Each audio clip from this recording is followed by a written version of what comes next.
Ask you a tough question. So you've heard me talking about looking at the world through young people's eyes, etc., etc. So if you look out, 20 or 30 years, for instance, I'm not sure if you've done that or not. Like, what is your perspective on, society as you see today and how it's playing out? Do you have a view on, do you feel optimistic? Do you feel pessimistic? Do you feel enthusiastic? Do you feel like, you need to march on the streets? What's your perspective when you think about, the few decades ahead? I think the future looks bright. I think our generation's going to make a big change. There's a massive focus on sustainability, making sure things, that are good for the planet. I think there will be a big change in the way things are done with our generation. I think it's an exciting future. I think we live in an exciting time. Lots of technology kind of developing. So do you have a pet peeve? Is there one thing which you change about, where things are at today?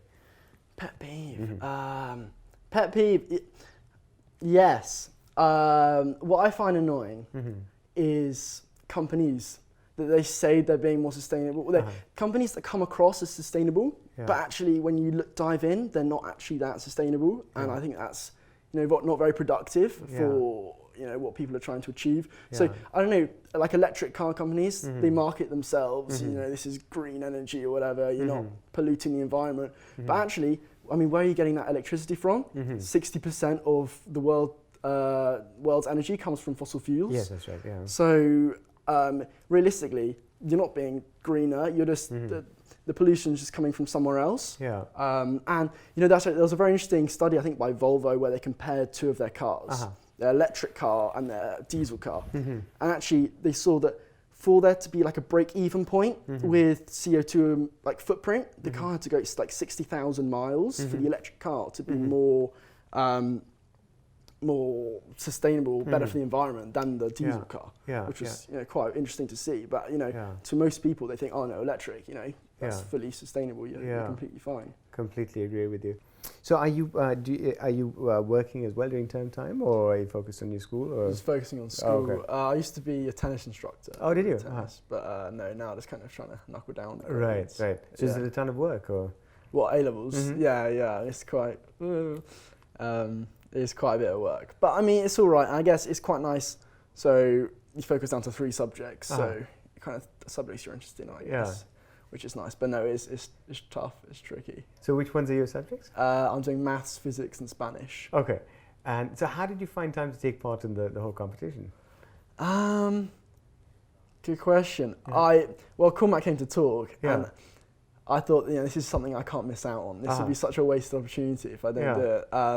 So I found time, and it was at the end of year 12 as well, so I had a bit more time than year 13. Okay. So but I made the time as well because I got to do this. This is such an awesome opportunity, and the fact that you're, Shazam. Shazam. I love music. I have big links with music, piano and whatever. Yeah. And the fact that, and Shazam was one of the first apps I actually downloaded on my phone. Right. So then all of a sudden Cormac comes in saying that he's working with the guy who founded Shazam. I'm like, no way. And this is an old Skinner's boy as well. That's gone on to do this. It's quite cool to see. That's awesome. Was it always in your business plan to sell to Apple or sell to a tech company? Yeah, at the end of the day, it's either you IPO or you sell to a company. And frankly, Apple was as good as it gets just because... great reputation, they paid cash, they maintained the brand, etc. So Apple was the best possible outcome in that sense. No, it was definitely not like, we weren't like, we're going to have to sell to Apple. It was just one of several possible buyers. But it was a painful process as well because we were investigated by the EU just to make sure that there was no monopoly power which would, basically fall into Apple's hands. And that took about 9 months to clear. And so we were in limbo for a long time, not knowing whether the deal was going to go through. And if the European Commission had said no, then how are they going to say yes to Microsoft, or how are they going to say yes to Google? It would have been no to everyone, then we would have been dead. It was the most stressful time. Well, as well, were you a bit stuck in a way? Because, Apple gives you a deal, but if you don't accept that deal, does that mean they're just going to develop it themselves and they become competition? Potentially, yes. So Google actually developed technology which is on Android phones, which does Music ID. We didn't think that anyone was going to be able to replicate the technology and catch up, but certainly there's a power imbalance between a massive company like Apple and a relatively small company like Shazam. So you are doing things on their terms, and the best you can do is to say, well, if you don't buy us, then someone else will. But then there's not that many people in town who could do that size of deal. It was a reasonably significant deal as well. So yeah, you definitely you realize that you're dancing with elephants and you're a little mouse. For sure. So let me ask you something, Andreas. So the project which you did on shipping, so have you taken it forward from there? Have you done anything with that paper? No, not really. I have seen, recently in the New Scientist, there was actually an article about shipping and sustainability that was paralleled my project quite a lot. There was a lot of similarities, so that was quite cool to see that actually this is something that people are thinking about, and it's a relevant topic. But no, I haven't really developed it much since. So, and tell me again, so how did you come up with shipping? Why did you decide to focus on that? I thought a lot of the focus seems to be on cars and automotive and making cars more sustainable. And I didn't think many people were kind of looking at shipping, and I didn't think the rest of my peers would actually look at shipping, so it's kind of something unique.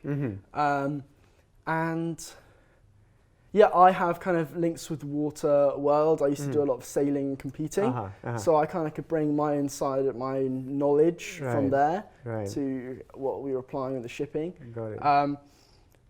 And yeah. Because I was excited about things. So my dad used to work for an airline, and so I enjoy flying, but of course that creates a massive, carbon footprint. So I'm waiting for the day that we have, hydrogen fueled aircraft and stuff like that. But out of curiosity, because I've been talking about how you might have a different perspective, etc. Is this a domain which you follow? Do you look at renewable energy? Do you look at the future of transportation, or is it just literally for that one competition? Well, I think it's a very interesting domain. I've kind of always, sustainability, I think it's a big thing that's going to be very important in our lives. So no, I've always had an interest in it. This is kind of the first time I was able to dig deep into sustainability and look what it meant for the companies and for the industry. So if you were to go to Imperial or any other university, so what would you be studying? What do you have in mind? So I want to do design engineering, and I went to visit the Imperial campus and met some design engineering students studying there, and they talked about how their course was actually really good, preparing them for the future, because the course focuses a lot on sustainability and privacy, because they said those are the two things that are going to be really important in the future, and they kind of for your careers will be really important. And so do you have something in mind for a career? What would you imagine? Do you have a picture of what that might look like? I would love to go uni and then use what I learn at uni to then create my own business, a bit like you, and build up and How interesting. I would love to do that. So do you play with ideas now? Do you have certain things that you could imagine doing, or is it one for the future? One for the future. I mean, sometimes I'm like, this is the next big business idea. You kind of think of lots of ideas, but no, I'm not too sure yet. I don't know where I want to go into. And so in your school, are there a lot of people who are interested in science and technology and engineering, or how does it work? Yeah, lots of. The science at Skinner's, my school, is really, really strong. So lots of people want to go into engineering. I actually founded the Engineering Society at Skinner's. Oh, did you? Lots of people are turning up, and it's incredible to see that so many people are interested in engineering. That's awesome. Yeah. That's fantastic. Yeah, because I'm a big believer in the power of technology, basically, and I think that there's a lot of people like myself who talk about technology without actually being technical. So I've got the biggest respect for people who are actually, in the domain and creating the things which are going to, change things. And I learned a lot from the Skinner's school competition, because there was lots of different areas which I knew, nothing about. So for instance, like hydrogen and the potential for hydrogen. I've actually just invested in the space as it happens, as a result of the competition. Oh wow, that's really cool. Yeah. So it's one of these things where I think it's all to play for, because it's still well in the future. It's not kind of like here and now, but I think it could, revolutionize how we, think about transportation 100%. or whatever. Yeah. No, there's some good ideas that came out in that conversation. Yeah, you should see different people's thinking. Yes, that's right. Do you have any questions for me? I'm very interested in like kind of the companies you're investing in. Like why that range? I had a look in your website. It's a very broad range from, some companies where it's trying to battle it's kind of diversity and the biases of employment. That's right. And then I saw another music company where it's kind of like looping and music production, which I'm very interested in as well. Okay. Yeah. Fantastic. So kind of how do you choose these different companies to invest it's a great question. So what I look for is, entrepreneurs who I feel like are really driven, have a mission, can take people along with them, because it's tough being an entrepreneur, and in some cases it's a learning experience for me as well. So Tim Shaw, for instance, who's the CEO of Endless, he's taught himself how to program, but he's a professional DJ by background. Oh, wow. So when you see someone like that who is basically self-taught, then that has my kind of like utmost respect. In other cases, it's people who are very mission-driven, and Alex Stephanie, who's the CEO of Beam, which helps homeless people basically learn skills so they can have a career. It started off because he saw a homeless person when he was walking to work and would help them out, and got to learn their story. And the technology which they're using may not be extraordinary. It's the approach and the mission, which is crowdfunding to be able to teach people skills so they can actually go out in the workplace.